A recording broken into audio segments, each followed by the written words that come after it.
June 8th, 793. The monks of Lindisfarne were having what they assumed would be a very average Tuesday. A bit of morning prayer, some manuscript copying, and ideally, zero axe-related incidents. Their home, a quiet monastery on a small island off the northeast coast of England, was a place built for peace.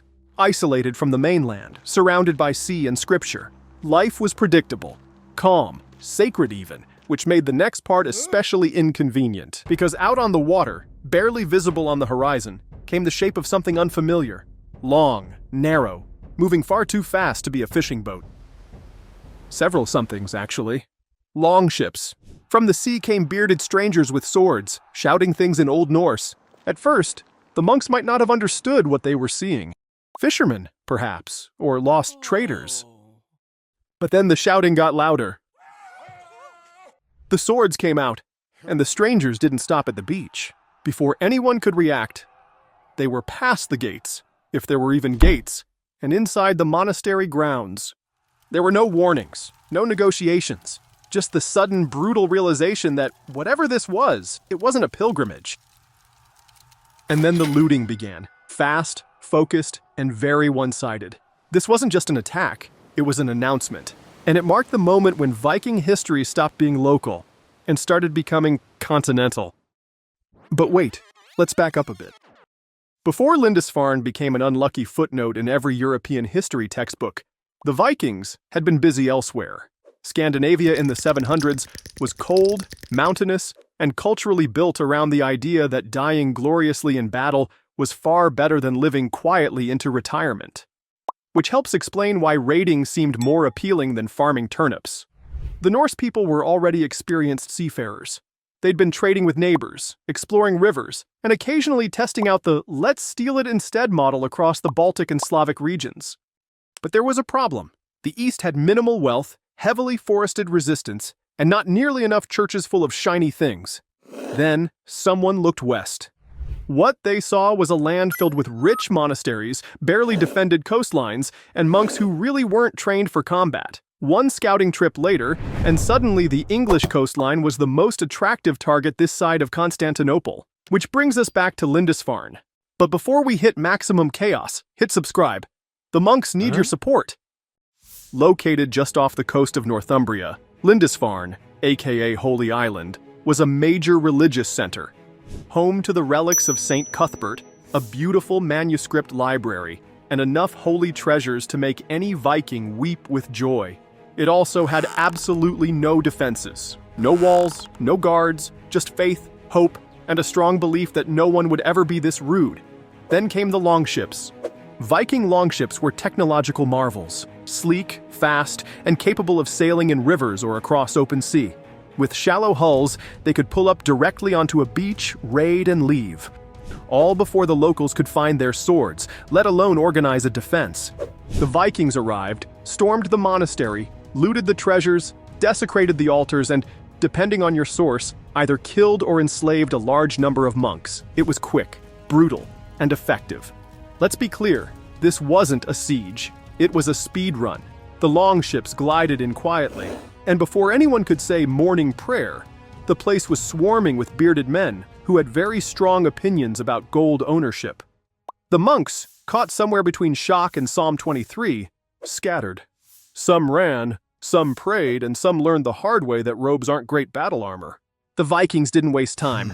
They skipped the humble monk huts and made a beeline for the good stuff. Chalices, gospel books, ornate crosses, relics encased in sparkly containers. If it looked expensive or holy, bonus points for both, it went in the boat. Even the hinges got looted. You know you've been thoroughly raided when you're missing your door hardware. Some monks were taken captive, ransom potential if they had a decent title, slaves if they didn't. Others may have been paraded around back home like, look, I caught a bishop. What they didn't steal, they smashed. Manuscripts torn, altars defiled, and icons redecorated with axe marks. By the time the longships pulled away, Lindisfarne wasn't a monastery. It was a very expensive cautionary tale, and for the Norse, it confirmed what they already suspected. This new Western strategy worked. The news of what happened traveled slower than the raid itself. But when it arrived, Europe was horrified. Clergy and kings alike were stunned. A sacred site attacked? Monks murdered? Who even does that? The initial response wasn't military, it was theological. Scholars like Alcuin of York interpreted the raid as divine punishment. God's wrath, they said, cause unknown. Suspects included vanity, idleness, and someone brewing beer on a Sunday. Meanwhile, King Ethelred of Northumbria was in no position to fight back. His kingdom had only recently survived civil strife, and any organized military response was years away. The Vikings, however, were not interested in waiting. Later that year, other coastal targets, including Monkwearmouth and Jarrow, were also believed to have been raided. The English coast had gone from quiet and holy to check the beach hourly. The Vikings didn't linger at Lindisfarne. They weren't invaders yet, just opportunists with excellent logistics. But their exit didn't mean safety. It meant escalation. Across the channel, the news traveled fast. Frankish kings, Irish abbots, and even some very stressed-out folks in Rome began mumbling about coastal defense, though actual plans were light on the details. Mostly it involved crossing fingers and hiding the good stuff. The message was clear. Europe's coastlines weren't just scenic, they were wide open. The Viking Age wasn't a looming threat anymore. It was knocking politely with an axe. And for the Norse, Lindisfarne wasn't just a win. It was a business pitch that landed. That same year, chieftains across Norway and Denmark started sharpening blades, building longships, and updating their travel plans from maybe the Baltic to England sounds nice this time of year. Gold? Check. Slaves? Sure. Glory? Absolutely. And best of all, barely any competition. In the years that followed, Viking longships became less of a surprise and more of a seasonal forecast. By the 800s, they were showing up everywhere. England, Ireland, Francia, even the Mediterranean. First up, Ireland. The Vikings arrived, looked around, and apparently thought, you know what this needs? More raiding. They hit monasteries and coastal settlements, then decided to stay. By 841, they founded a little place called Dublin. Yes, that Dublin. Originally a Viking slave market with a side hustle in ale. From here, Norse warbands began carving up parts of the Irish coast into mini-kingdoms. In England, things escalated. Raids turned into invasions. The Great Heathen Army arrived in 865, a name that sounds like a metal band, but was actually a coalition of Viking forces ready to do a lot more than loot monasteries. Their mission? Conquest. Led by legendary names like Ivar the Boneless, Halfdan Ragnarsson, and Ube, they swept across Anglo-Saxon kingdoms with terrifying speed. Northumbria fell, East Anglia fell, Mercia wobbled. Only Wessex, under a rather bookish but determined king named Alfred the Great, managed to hold the line. Alfred didn't just resist, he adapted. He built fortified towns, organized militias, and created what was essentially a medieval rapid response system. And when the Vikings returned, they found out something horrifying. The English were finally reading the memo. By 878, after a few battles and one impromptu stay in a swamp, Alfred struck back at the Battle of Edington and forced a treaty.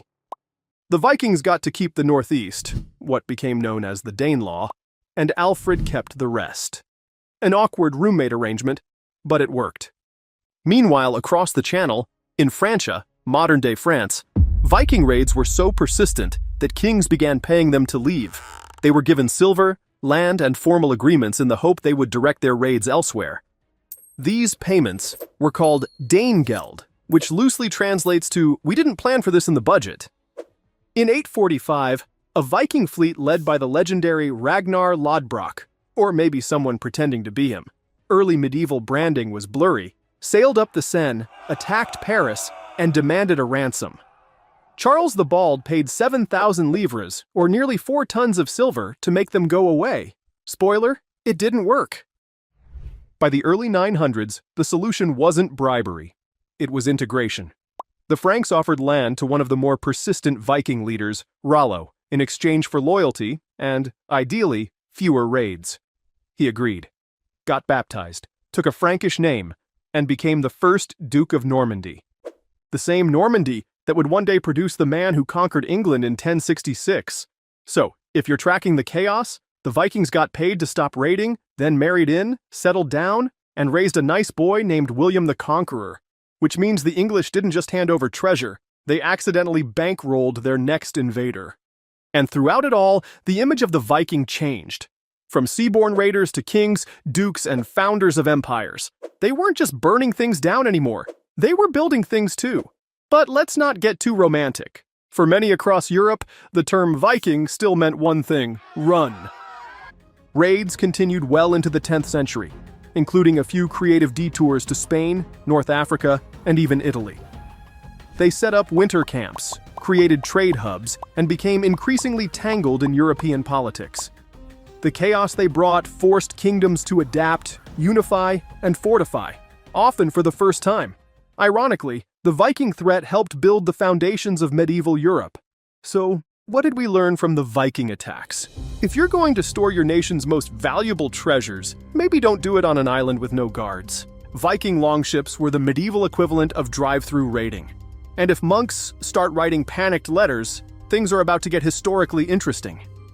Lindisfarne didn't fall because of a war. It fell because no one expected it would ever need defending.